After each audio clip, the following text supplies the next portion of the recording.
السلام علیکم ورحمۃ اللہ وبرکاتہ۔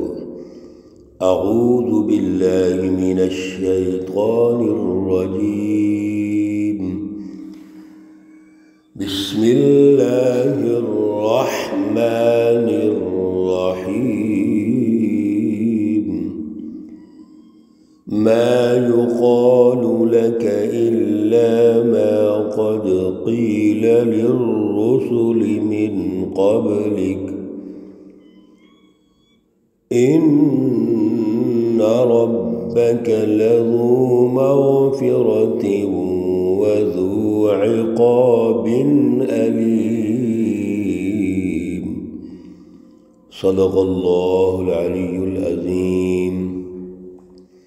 اللهم صل على سيدنا ومولانا محمد النبي الأمي وعلى آله وأصحابه وبارك وسلم وصل عليه۔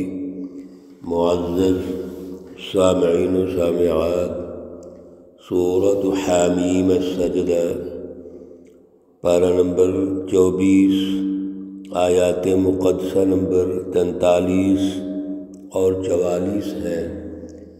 اللہ رب العزت ان آیات کا فہم اور شعور عطا فرمائے اور عمل کی توفیق اور صلاحیت عطا فرمائے۔ گزشتہ رکوع کا جب آغاز ہوا تو اللہ رب العزت نے دعوت اللہ کو سب سے احسن قول، گفتگو، ارشاد فرمایا۔ اللہ کی طرف دعوت دینا، اللہ رب العزت کی اعلیٰ فلسفی لوگوں کو سمجھانا، فلسفہ توحید، انسانیت میں خدا شناسی پیدا کرنا، اور پھر انسان دوستی پر مبنی ایک سیاسی، معاشی اور سماجی نظام تشکیل دینا، یہ بہت بڑا کام ہے۔ اس کے لیے جماعت سازی کرنا، وقت کے دشمن کا مقابلہ کرنا بڑا اونچے درجے کا کام ہے۔ لیکن کوئی بھی کام ایک طریقے سے ہوگا، ایک سلیقے سے ہونا چاہیے۔ تو اللہ رب العزت نے پھر اگلی آیات میں دعوت کے اصول و ضوابط ارشاد فرما دیا، اور حکمت، اچھا انداز، اچھے الفاظ، اچھی گفتگو، یہ اس کا مرکزی نقطہ ہے۔ اور پھر اس پر جد و جہد، جو کہا ہے اس پر محنت کرنی ہے، کوشش کرنی ہے۔ یہ نہیں کہ لیڈر کچھ اور کرتے رہے، عوام کچھ اور کرتی رہے، جیسے آج کے لیڈر ہیں۔ اصل میں تو جب دعوت دینی ہے تو داعی نے اپنے مدعو کو یہ ثابت کرنا ہے کہ میں قول و فعل میں ایک ہوں، میں جس اعلیٰ نظریے یا سوچ کی بات کر رہا ہوں، جو احسن قول ہے، اس پر میں خود بھی سب سے پہلے عمل کرتا ہوں۔ اسی لیے پھر جماعت عمل کرے گی۔ اب اس دعوت میں اگر رکاوٹیں پیدا ہوتی ہیں تو صبر کی تلقین کی گئی ہے۔ عدم تشدد پر جماعت کی تیاری ہے، تاکہ جماعت ضائع نہ ہو، نقصان نہ ہو جائے۔ اور جو فکر کا مرکز ہے وہ کلام مقدس قرآن پاک ہے، جس کے بارے میں یہ واضح ہو کر دیا اللہ نے کہ اس میں کوئی کسی قسم کی ملاوٹ نہیں ہے۔ یہ کلام مقدس واضح ہے، دو ٹوک ہے، اعلیٰ فکر اور فلسفہ رکھتی ہے، اور عمل میں بھی موٹیویشن پیدا کرتی ہے۔ جتنی اعلیٰ جد و جہد ہوگی، اس کے نتیجے میں دنیا اور آخرت میں کامیابی ہوگی، اور جتنی کمزوریاں ہوں گی دنیا میں بھی ناکامیاں ہوتی چلی جائیں گی، آخرت میں بھی ناکامیاں ہوں گی۔ دشمن بڑا مضبوط ہے، بڑا سخت ہے، اس سے بچنے کے لیے اس کے مقابلے کے لیے اللہ کی پناہ میں رہیے۔ یہ وہ بنیادی اصول و ضوابط ہیں میرے عزیزو جو دعوت کے ہیں۔ جب کوئی فرسودہ نظام ہو، ظلم کا نظام غالب ہو، سامراجی نظام غالب ہو، تو اس سے چھٹکارا کیسے حاصل کرنا ہے، جماعت سازی کیسے کرنی ہے، کیا اس کے دائرے اور تقاضے ہیں، اللہ رب العزت نے ارشاد فرما دیے۔ اب آج کے درس میں اللہ رب العزت رسول اللہ صلی اللہ علیہ وسلم کو پھر تسلی دیتے ہیں کہ دیکھیے یہ جو منکرین ہیں، کفار مکہ، مشرکین مکہ، یہ انکار کرتے ہیں، پریشان کرتے ہیں، تو آپ تاریخی طور پر اس بات کو سمجھیے، ما یقال لک الا ما قد قیل للرسل من قبلک، تجھے وہی کہتے ہیں یہ جو اس سے پہلے لوگ رسولوں کو کہہ چکے ہیں۔ آپ کی اگر یہ مخالفت کرتے ہیں، برا بلا کہتے ہیں، طعن و تشنیع کرتے ہیں، تو اس سے پہلے جتنے بھی رسول گزر چکے ہیں ان کے ساتھ یہی ہوا ہے۔ گویا یہ جو شیطانی جماعت ہے تاریخی تسلسل کے ساتھ یہ شروع سے چلی آ رہی ہے۔ تو آج کفار مکہ اور مشرکین مکہ اگر آپ کے مقابلے میں ہیں یا آپ کو پریشان کرتے ہیں، تو سچے انبیاء کی جو تاریخ ہے وہ تو یہی ہے۔ تو میرے عزیزو، ایک طرف تاریخ ہے انبیاء کی جو اللہ ارشاد فرما رہے ہیں، رسولوں کی، اور دوسری طرف تاریخ ہے ظالم حکمرانوں کی، شیطانی جماعتوں کی۔ ان دونوں کا مقابلہ رہے ہیں۔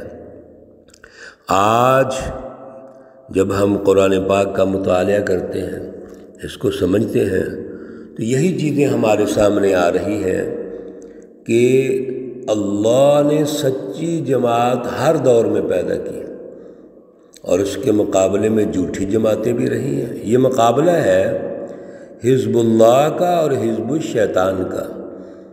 یہ مقابلہ ہے اللہ کی جماعتوں کا اور شیطانی جماعتوں کا۔ ان ربک لذو مغفرہ، بے شک اللہ رب العزت مغفرت والے ہیں، بخشنے والے ہیں۔ جس میں طلب ہوتی ہے اللہ معاف کرتے ہیں، اور جو منکرین ہیں وذو عقاب علیم، اور جو منکرین ہیں ان کے لیے بڑا دردناک عذاب ہے۔ ایک اور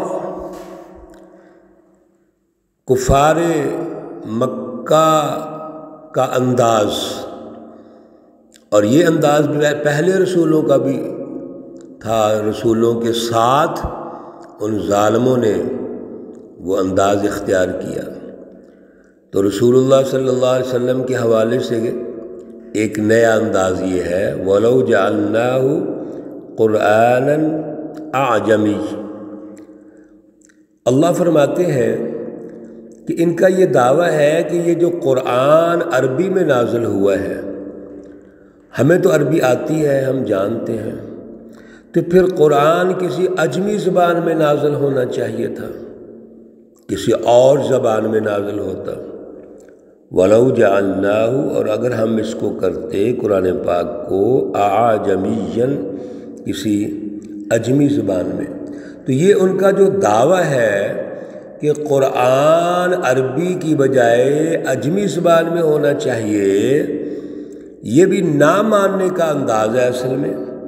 لَقَالُوا لَوْلَا فُصِّلَتْ آیَاتُهُ، اللہ فرماتے ہیں اگر ہم عجمی زبان میں نازل کرتے تو ان کا ایک اور اعتراض سامنے آنا تھا، اور وہ یہ تھا، کہتے کہ لولا فصلت آیاتُ، اب جو قرآن پاک کی آیات کی تفصیلات ہیں یعنی واضح ہیں، وہ نہیں ہو رہی۔ پہلے عجمی زبان کا وہ کہتے یہ ہیں کہ اس کی ڈیمانڈ کرتے ہیں، تو عجمی زبان کی ڈیمانڈ ہے، اور جب اللہ کہتے ہم عجمی زبان میں نازل کرتے تو پھر ایک اور دعویٰ ہونا تھا ان کا کہ ہم تو عربی ہے، ہم عجمی سمجھتے نہیں ہیں۔ اعجمی و عربی، یہ قرآن اجمی ہے اور ہم عربی ہیں۔ قل، آپ فرما دیجئے یہ سارے ان کے ہیلے بہانے ہیں، جتنا لیت و لعل سے کام لے رہے ہیں مقصد یہ ہے کہ آپ کو پریشان کریں۔ اور جو سچی کتاب ہے یہ اوپر بھی آیا لا یأتیہ الباطل من بین یدیہ ولا من خلفہ۔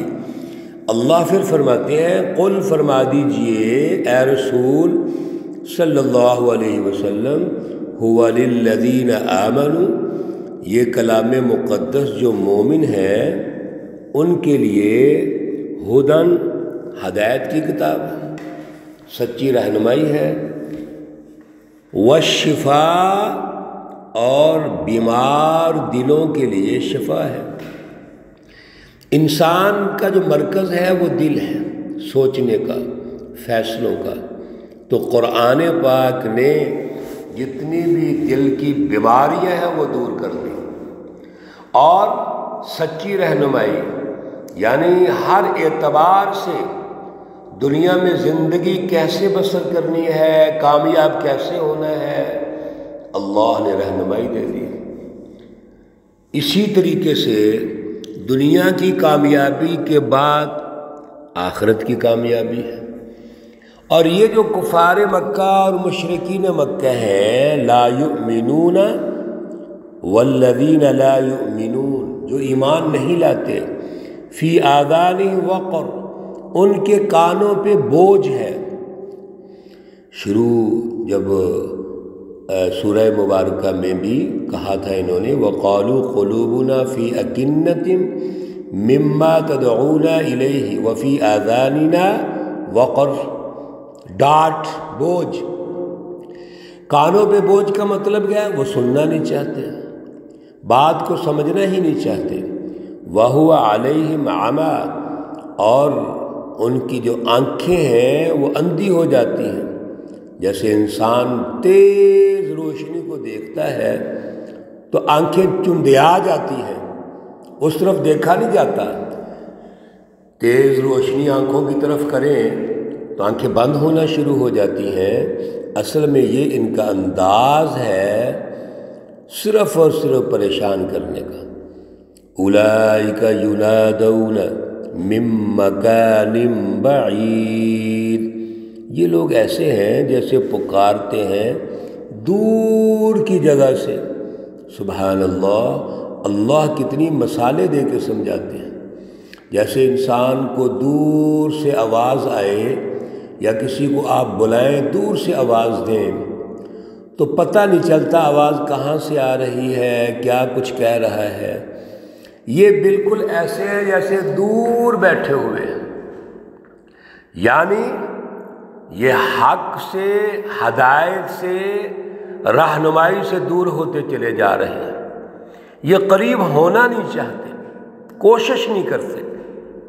میرے عزیزو، کفار مکہ کا اصل جو روپ ہے وہ ضد ہے، تکبر ہے، میں نہ مانوں، سنتے نہیں، توجہ نہیں کرتے۔ آج بھی اس بات کی ضرورت ہے ہم اس کلام مقدس پہ توجہ کریں۔ یہ نہیں کہ جب ہم بھی قرآن سنیں تو کانوں پہ بوجھ ہو جائے، ہمارا دل پریشان ہو جائے۔ نہیں، مومن آدمی کی تو شان یہ ہے جب اس کے سامنے یہ سچی رہنمائی پیش کی جاتی ہے تو اس کا دل نور سے منور ہو جاتا ہے، آنکھیں کھل جاتی ہیں، سماعت تیز ہو جاتی ہے، وہ اس کے لیے جد و جہد کرتا ہے۔ اللہ توفیق عطا فرمائے۔ اللہ رب العزت تمام بیماروں کو شفائے کاملہ عاجلہ مستمرہ عطا فرمائے۔ اللہ رب العزت تمام مرحومین و مرحومات کو جنت الفردوس میں اعلیٰ مقام عطا فرمائے۔